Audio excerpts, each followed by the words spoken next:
On est en plein week-end du Grand Prix du Canada à Montréal. Vous voyez les essais libres d'hier. Il y en a d'autres ce matin. Les qualifs également qui s'en viennent. Donc, événement majeur qui attire nombre de touristes d'année en année.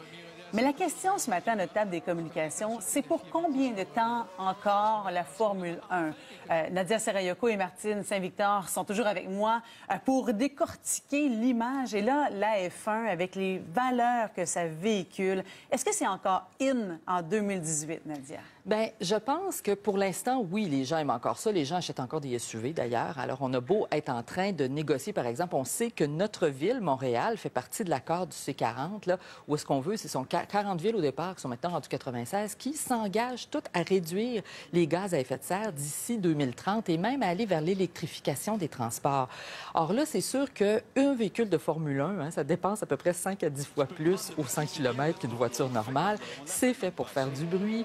On arrive à chaque année à négocier un petit peu, de moins de pollution pour les moteurs, tout ça, mais ça reste quand même que ce sont des véhicules qui sont vraiment, je dirais, là, au sommet de ce qu'on peut polluer avec un véhicule qui fonctionne C'est contradictoire aux énergies fossiles. avec les messages d'environnement. C'est contradictoire, mais je pense que ça reste encore, comme je dirais, une parenthèse dans tous les efforts qu'on fait.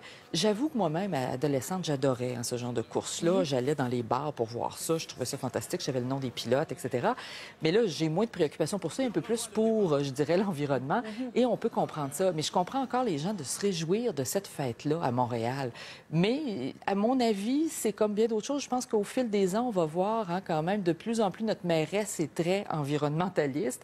Toronto a les mêmes préoccupations. Paris aussi. Tout le monde s'engage, Chicago, etc., à réduire les émissions.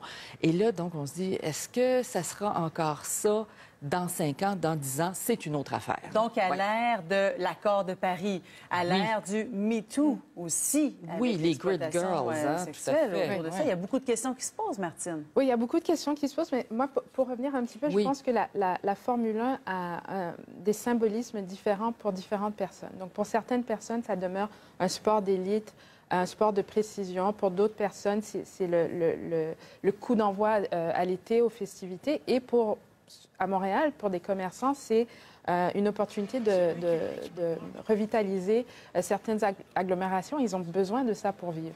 Maintenant, comme Nadia a dit, je pense qu'éventuellement, il y aura une adaptation de comportement. Mais, pour répondre à votre question, dans l'ère MeToo, je pense qu'il y a des ajustements qui doivent être faits aussi. Et là, c'est à ce niveau-là, je crois qu'on doit mettre un petit peu plus de pression. Oui. Parce qu'on n'est pas encore là. Non. À l'ancien maire Coder qui a tenté, lui, de faire du renouveau avec la formule électrique. Là, c'est autre chose, là.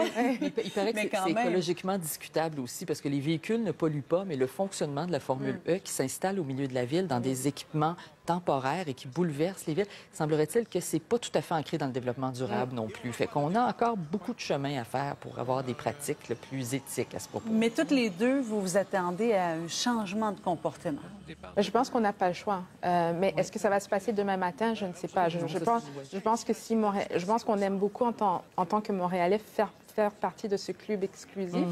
De détenteurs de courses de F1. Je pense que si on l'annule l'année prochaine, il va y avoir une manifestation dans les rues. Ceci dit, il y a quand même place à amélioration à plusieurs niveaux. Il y a une autre institution dont je voulais vous parler qui a fait un changement de mentalité, changement de règles de concours. Cette semaine, ça a été annoncé.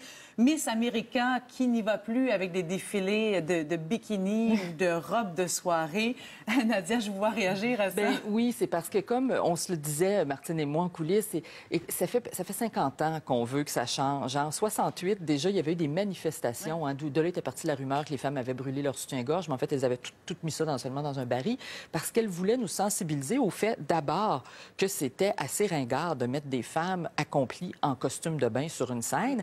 Et d'autre part, à cette époque-là, le concours n'était pas ouvert aux femmes noires, justement. C'était que des filles blanches qui participaient. Puis là, tout le monde était comme, ben là, c'est quoi? C'est sexiste et c'est raciste en plus comme contenu. Et ça choquait beaucoup. Et là, on a travaillé là-dessus. On a axé sur la personnalité.